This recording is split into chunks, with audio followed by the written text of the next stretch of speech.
In this video, I'm reacting to Conor Murphy's latest video on PE, in which he confesses that he got a huge injury on his penis basically from doing PE. So I'm going to go ahead and watch the video, react to it, provide my commentary. It's going to be a short but sweet video, so let's get started. All right, so here we go. So I'm basically reacting to this video from Conor Murphy, which basically says that he injured his penis dropping out some sort of competition. So you can tell I don't really watch all his content. I've already watched this video only once a few days ago, so it's gonna be like a semi-fresh take, but it's a pretty entertaining video with a lot of insights that you'll see me provide. So yeah, so let's see here. Look at his Giga Chad jaw. It's pretty funny. So apparently he's going around Thailand banging trannies. This was after drinking another man's semen, so quite an interesting guy. Anyways, let's get started. So, penis enlargement is more dangerous than I originally thought, and I'm currently suffering from an injury that has put a halt to my penis enlargement journey. And I want to spread awareness so people can exercise caution while exercising their penis. Yeah, and this guy's quite famous, so he's been around the internet for a while. One of his claims to fame was around like his hair transplant. He was getting a hair transplant without using finasteride, and how he's like natural, how he's keeping his hair naturally. I don't know the latest. I don't really keep up with him. Looks like he's had some work done to his jaw. He does take a lot of like from I remember like steroids and stuff to have a body, and he lives in Thailand. So I've experimented on and off with penis enlargement for over a decade now. It was just too average of a body part in comparison to my superlative physique, so so it's funny because yeah, I think a lot of us like body hackers, I don't really like fuck around with steroids, but I do fuck around with my hormones in terms of like finasteride, Botox, microneedling, just anything to sort of stave off aging as much as I can. I'm in my late 30s. So, it's time to really like take care of yourself at this point in time. So maybe when I get older, like I might experience a little bit more with like steroids and stuff, but I don't really like how people tend to age and look really, really gross when they do too many steroids. But this guy does a good job. So, kudos to him. Out of my appreciation for proper proportions, I wanted to grow it along with the rest of my physique. And I did have substantial success with about 1 to 1.5 inches in gains using penis traction devices, which I discussed in a video during. Yeah, so I don't know if I reacted to this video, but I remember watching this. This was already 3 years ago. So he basically grew his dick by 1.5 inches, allegedly, but wearing a traction device for, I think it was like 6 to 8 hours a day. I don't remember what kind of traction device he used or for how long, but I think this seems reasonable. This is on the upper level of what's possible. I would say like safely possible. It's around like 2 inches. You got to put in the work, of course. But yeah, so he's kind of famous when he made this. This video of his got 109,000 views. He's one of those people that has put PE on the map for sure. During my 40-day fast. And Derek from More Plates, More Dates actually validated that this was a scientifically legitimate endeavor and that my results were quite possible. There's nothing stopping you from growing it. You just have to have the right device. If it is under tension. So we'll skip some of this stuff because it's not really relevant. I want to get to the injury. But as I became content with my size, especially since moving to Asia where things tend to be smaller. That's funny. So he basically lost motivation to keep doing PE. I mean, 1.5 inches, I think is fine. I mean, imagine he was 6, he would be like 7.5. I would imagine that in Asia, he would have problem finding partners and having sex. So I can see that, especially with them lady boys. I don't know, they probably like have tight buttholes.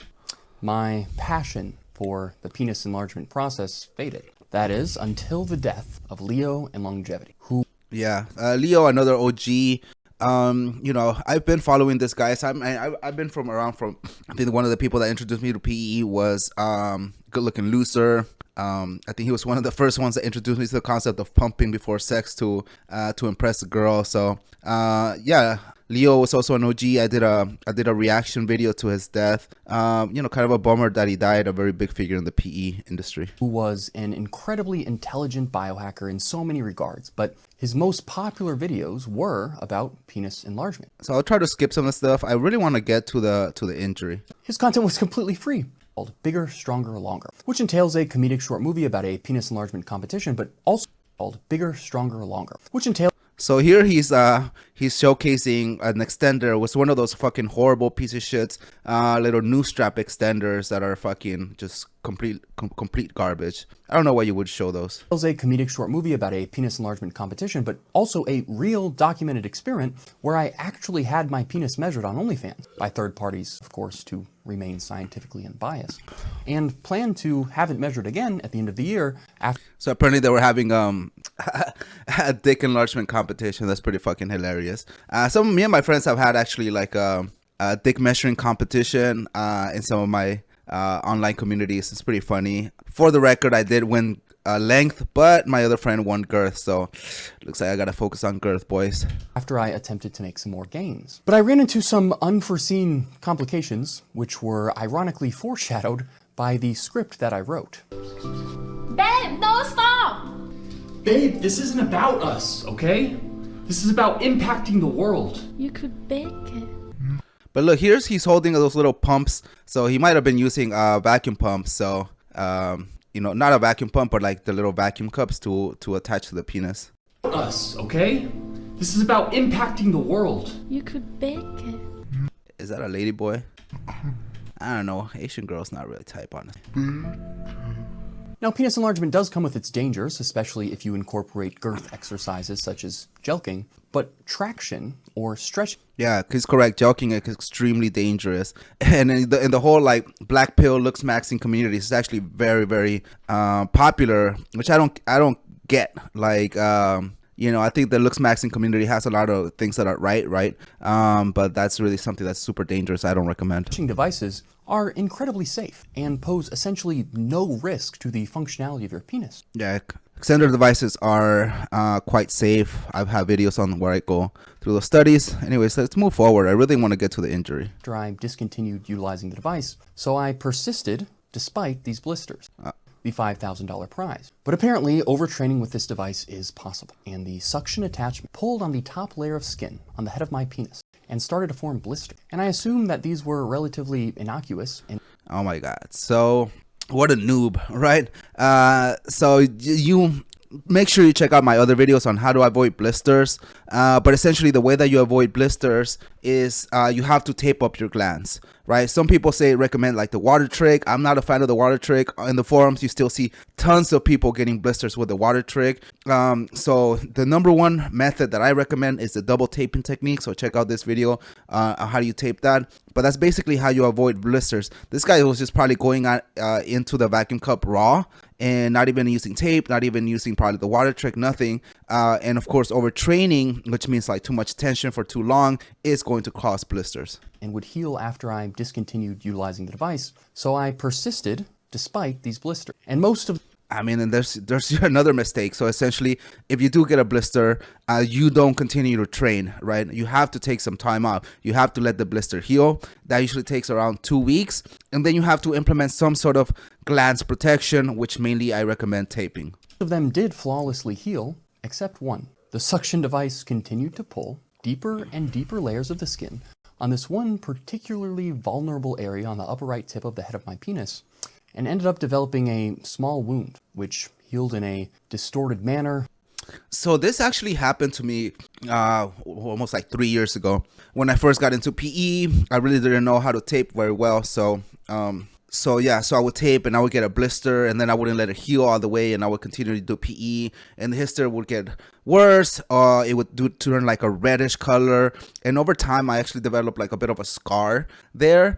Over time it went away, so it wasn't really like a big deal. It sounds to me like his was even worse. So let's keep going. Let's hear what kind of blister this was. Forming a raised, circular, red pigmented scar. And unfortunately, it's quite noticeable. At first, I thought I was being overly paranoid and my body dysmorphia was resurfacing, manifest as insecurity with the aesthetics of my penis head. But my insecurity was validated by not one, but two women. Women. At least I think they were women in Thailand. You never know for sure. Oh my God. Anyway, they, on the verge of performing oral stimulation on my mutilated member, understandably perceived my penis enlargement injury as an STD and refused to progress further in our... Hell yeah, that's fucking disgusting. That's one of the biggest reasons that I recommend taping is that you don't get these blisters. Like, I haven't gotten a blister in years due to the double taping technique. But when I did used to get them, it would take me out of the game, out of the dating scene, out of having sex for up to two, even sometimes 3 weeks, because it does look like an STD. Now, now it's not an STD. Obviously, it's a blister from the vacuum cup, but it, you know, to somebody that doesn't know, it looks exactly like an STD. Intimate encounter. And I can't really blame them. I mean, my injury looks like the combination of a giant isolated herpes and a syphilis kink. If I saw it on the head of a penis, I wouldn't want to touch it either. Yes, of course. I attempted to honestly... I mean, I would imagine you wouldn't want to touch one, even with that one, but it is Conor Murphy. Elucidate the reality of the situation. But for some reason, the explication of a suction-based injury from a penis stretcher didn't seem to sufficiently resonate with. And so now I'm in quite the predicament. I must either elude the exposing candor of lighting, which feels deceptive and diminishes the component of arousal predicated on visual perception, or renounce amorous relations altogether and become a celibate Buddhist monk. But before committing to either one of those recourses, I shall attempt to ameliorate the salience of the disfigurement on the tip of my penis, but it's going to be quite painful. Oh my god, so this guy is going to now try to attempt to get rid of the scar tissue. How would I try to get rid of it? So I'm not into... I'd have to think, you know, I go back to my bag of tricks that I'm used to. You know, the way that you get rid of scarring generally in your skin is through things like microneedling, right? Sort of breaking up the scar tissue, letting the body heal new collagen. That's probably one of them. I mean, if you just sort of give it time, right? That's really the number one thing that's gonna help it. But let's see what his plan is. I'm going to create tiny controlled punctures on the tip of my penis. This is also known as microneedling, and it's supposed to help trigger natural wound healing processes and remodel collagen fibers, resulting in scar tissue becoming smoother and flatter. But as you can imagine, stabbing yourself with dozens of tiny needles in such a sensitive location will be less than pleasant. I mean, you could use like a numbing cream. That could potentially help, right? Like take some painkillers. Could also help, but it's not going to be pleasant. Be rubbing BPC 157 and GHK copper cream on the aforementioned injury site. BPC 157. It's been a while since I looked at that, but I believe it helps the body heal quicker. Not quite sure that's going to do much of anything, to be quite honest, but it might. These compounds have been demonstrated to possess remarkable healing and wound regeneration abilities. I was actually prescribed this cream from Live Forever Health, and as I elaborate what Live Forever Health is in a... Well, I think now he's just plugging like whatever this health clinic is. And there you go. I mean, honestly, like, here are my thoughts on it. I don't know how real it is. Like, as you can tell, he was plugging like this clinic. I don't know if it's a sponsor or like he owns the clinic at the end of the day. What's confusing is like in the video, he's using the strap device, and then he actually gets a blister from a vacuum device, from a vacuum cup. So it's kind of confusing. You know, this might not even be real. He might not even have gotten a blister, but he probably knows about it because he does frequent like the forums and stuff. So, but hey, if it actually happened, like, he's a fucking noob, right? Like, only noobs go into a vacuum cup, device, or even worse, like use the strap device. But if you're also a noob, you're gonna get blisters, right? Which is why I highly recommend, like, hey Conor, you know, if you don't want to get blisters anymore after you heal up, make sure you tape up. Again, check out my video on the double taping technique. It absolutely works. You can put in a lot of work, a lot of traction time, a lot of weight, and you will not get blisters. So that's pretty much my thoughts on this video. It was kind of short, but quite insightful, I would say, and kind of funny, you know, because this guy's kind of has a personality. So in any case, yeah, this is it for this video, boys. If you like this video, make sure you leave a comment, make sure you subscribe, make sure you support me. Just hit that subscribe button, and stay tuned because I have a lot more videos coming up. I have quite a few product reviews coming up. That includes the Total Man Extender 4.0 upgrade kit. I have some sleeves that were sent to me from a Reddit member who makes his own sleeves, so that's going to be exciting. Yeah, I have quite a few more coming up, so please stay tuned. So again, make sure you hit that subscribe button, hit that like button, make sure you support the channel, and I'll see you next time. Peace.